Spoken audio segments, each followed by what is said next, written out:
Komisaris Chong yang mempunyai nama asli Yuan Long meminta Haiying untuk segera mengaktifkan roda emas tersebut agar bisa kembali ke dinasti Ming.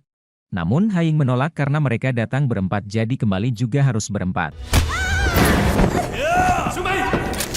Haiying pun mendapat ancaman dengan tertangkapnya Xiaomai oleh Niehu. Merasa tidak ada pilihan, Haiying pun membacakan mantranya setelah Yunlong memasang lingga.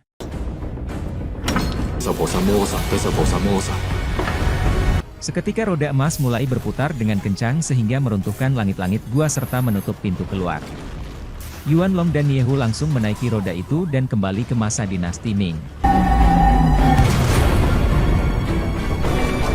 Dengan tertutupnya tempat tersebut, Haiying pun mencari cara agar bisa keluar dari sana akan tetapi mustahil bagi dirinya untuk bisa keluar dari tempat tersebut.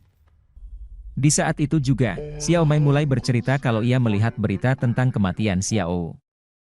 Xiaomai juga mengaku tak menyesal kenal dengan Haiying. Kemudian terpikirkan oleh Haiying sebuah rencana untuk menggagalkan tragedi pembantaian yang terjadi di desa asalnya desa Taoyuan. Haiying dan Xiaomai memutuskan untuk kembali ke masa dinasti Ming sekaligus keluar dari tempat tersebut.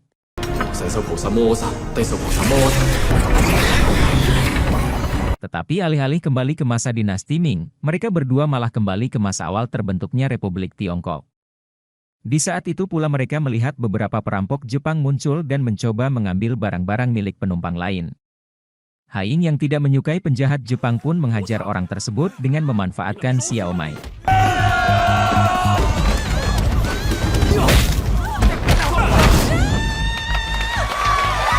Setelah para perampok berhasil dikalahkan, mereka melanjutkan tujuannya melintasi waktu menuju ke masa dinasti Ming dan berhasil meskipun keduanya tiba secara terpisah.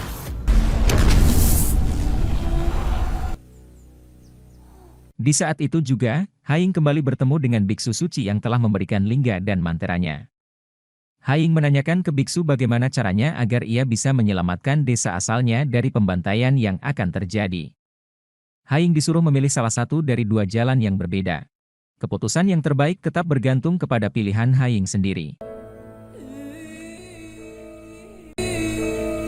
Tanpa ragu-ragu Haiying memilih jalan sebelah kanan dan berhasil menemukan Xiaomai.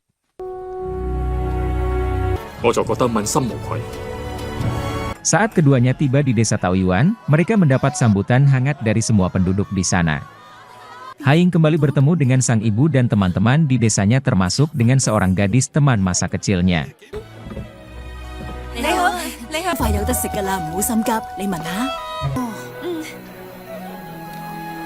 Keesokan harinya Haiying duduk bersama seorang penduduk.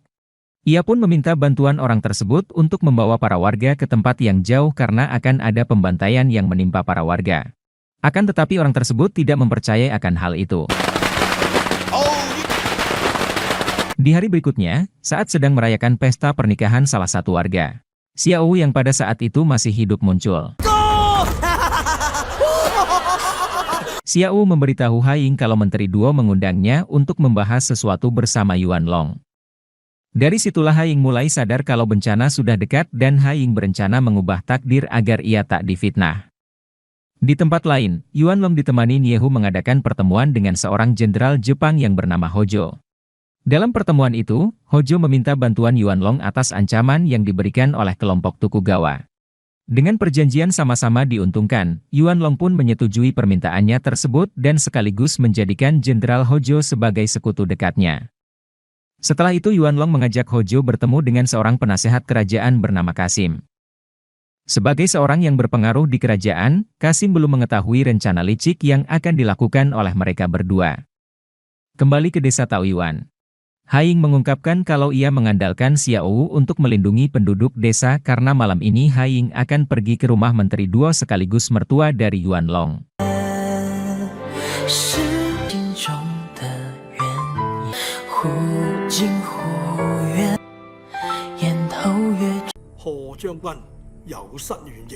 Dalam pertemuan itu Menteri Duo memerintahkan Haiying untuk menyerahkan lingga yang saat ini ada padanya. Perintah tersebut adalah perintah langsung dari petinggi kerajaan yang tak lain adalah Kasim. Namun Haiying yang saat itu sudah mengetahui bahwa semua ini adalah rencana busuk Yuan Long, ia pun menolak untuk memberikan benda tersebut. Haiying juga mulai menceritakan semua rahasia yang diketahui Yuanlong serta memberitahu Menteri Duo kalau dinasti Ming akan runtuh dalam 10 tahun ke depan. Menteri Duo marah dengan ucapan Haiying yang meremehkan kerajaan Ming dan memerintahkan anak buahnya untuk membunuh Haiying. Namun Yuanlong yang sudah bersekutu dengan para prajurit malah memberinya kode agar membunuh menteri itu. Tak hanya itu saja, Yuanlong juga membunuh istrinya sendiri. Dari sinilah kita mengetahui bahwa Yuanlong yang telah memfitnah Haiying telah berkhianat kepada kaisar. Hal itu Yuanlong lakukan hanya demi mendapatkan semua keinginan pribadinya. Setelah itu Haiying pergi dari sana dan ia pun mengetahui bahwa Yuanlong tidak akan berani membunuhnya karena hanya Haiyinglah yang bisa mengaktifkan roda waktu emas tersebut.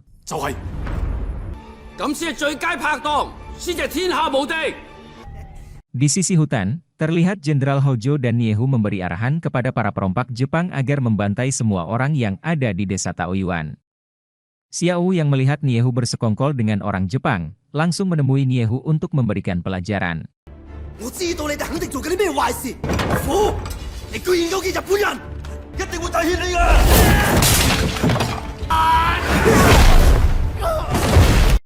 Alhasil dalam pertarungan tersebut Xiao harus tewas setelah mendapati beberapa serangan yang ia terima. Sementara itu di desa Taoyuan, anak buah Hojo berhasil memasuki desa. Mereka langsung membantai seluruh penduduk yang berada di tempat tersebut dan berhasil menemukan lingga yang mereka cari. Setelah terjadinya pembantaian itu, Haiying tiba di sana dan mendapati seluruh penduduk tewas dalam keadaan tragis. Begitu juga dengan ibunya yang menjadi korban pembantaian namun Xiao Mai yang juga ada di sana selamat dari pembantaian tersebut. Setelah mengubur semua penduduk desa dengan cara yang layak, mereka berdua bergegas pergi menemui Yuanlong di kerajaan untuk merebut lingga kembali yang kini berada di tangan Yuanlong. Di kerajaan ia pun bertemu dengan Yuanlong dan juga Kasim. Tak hanya itu, Jenderal Hojo dan Niehu juga ada di sana. Jenderal Hojo mengaku sudah menghabisi Xiao dengan pedangnya atas kesepakatan yang ia buat dengan Yuanlong. Haiying yang kesal mendengar pernyataan itu langsung menyerang Hojo menggunakan pedangnya.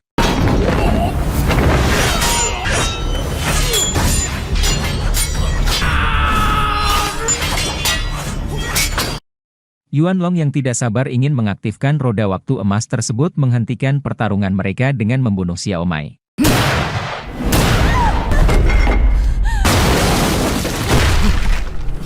Yuanlong yang ingin dirinya menjadi pemimpin tertinggi di kerajaan dinasti Ming memaksa Haiying agar segera mengaktifkan roda emas tersebut. Merasa tidak ada pilihan lain, Haiying harus mengaktifkan benda tersebut untuk menyelamatkan Xiao Mai. Saat benda tersebut berhasil diaktifkan, Hojo tiba-tiba ikut nimbrung namun Yuanlong dengan segera mengusirnya sampai akhirnya Haiying mendorong Yuanlong sehingga kini hanya Ying dan Hojo yang berdiri di roda emas dan membawa mereka melintasi ruang dan waktu.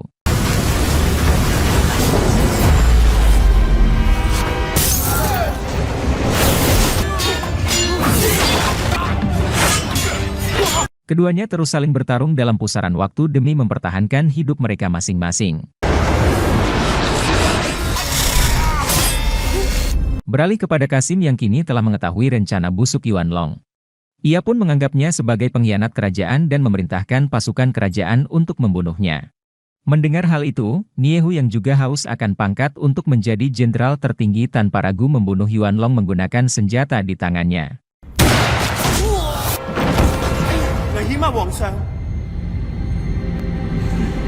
Kembali kepada Haiying yang saat ini terjebak di dalam ruang dan waktu yang kemudian dimanfaatkan Hojo untuk membunuhnya. Namun di saat ia berhasil membunuh Haiying ia malah menghilang dan kembali lagi di saat ia bertemu dengan biksu suci. Saat ini Haiying menceritakan perjalanan hidupnya kepada biksu suci saat ia memilih jalur kanan. Dan dengan kejadian yang telah ia lihat sebelumnya, Haiying masih mempunyai satu kesempatan lagi untuk mengulang masa lalunya yaitu dengan menempuh jalur kiri. Pada saat itu, biksu tersebut mengatakan kalau jalan kanan yang ia dipilih itu menuju kehidupan yang sudah ditakdirkan alam semesta. Jadi sekuat apapun Haiying berusaha untuk menghentikannya tidak akan bisa berubah warga desa Taoyuan tetap mati. Saat ini Haiying memilih jalur kiri sebagai pilihan terbaik sekaligus pilihan terakhirnya yang akhirnya menghidupkan kembali semua yang sudah meninggal. Saat waktu perjalanan mundur itulah Haiying kembali bertemu dengan Jenderal Hojo, satu-satunya orang yang dipikirnya menjadi sumber masalah.